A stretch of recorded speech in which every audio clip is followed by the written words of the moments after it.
Welcome to Nasdaq Trade Talks. I'm Jill Malandrino, global markets reporter at Nasdaq. Joining us for this segment, we have Issakainen, ETF strategist at First Trust Advisors, to discuss why cybersecurity is the linchpin for the digitization of the economy. Ryan, it's great to see you again. Welcome back to Trade Talks.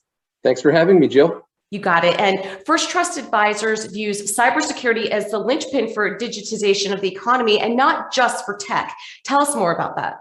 That's right. I think oftentimes we think of cybersecurity in terms of online shopping or other sort of high-tech enterprises, and certainly cybersecurity is critical for all of those things. But as we learned earlier this year when the Colonial Pipeline had that ransomware attack, this is not a innovation or an industry that is only focused on technology companies. When you ask executives from a number of different industries across the world how they're going to invest capital over the next few years, invariably at the top of that list is cybersecurity spending, because the world is becoming more connected, more digital in just about any industry that you can think of.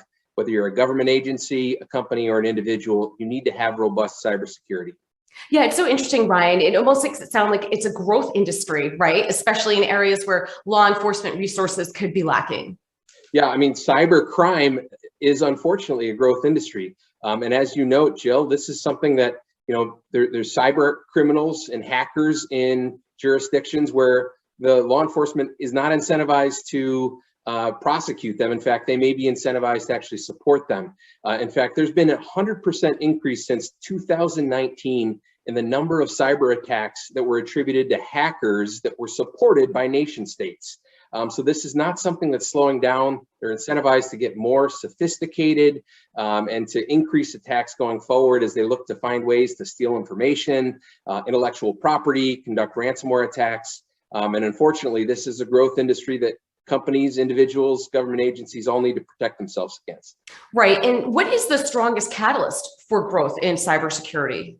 Yeah, well, it's interesting. One of the paradoxical catalysts for cybersecurity, in our view, is some of the failures, some of the very public failures that companies have had in protecting their data and in spending enough on cybersecurity. And every time a new cyber attack is made and it's publicly announced, it really reinforces that need of companies, of government agencies, of individuals to do that more, to spend more on cybersecurity.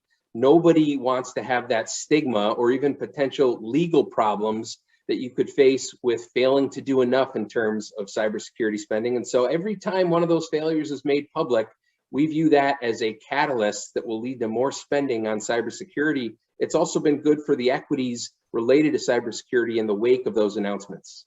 So is the cybersecurity investing theme new, and how could investors get exposure to it? Right. This is still an early stage theme in our view. It's certainly not a new investment theme. Our ETF, the First Trust Nasdaq Cybersecurity ETF, ticker CIBR, is one that we launched in the summer of 2015.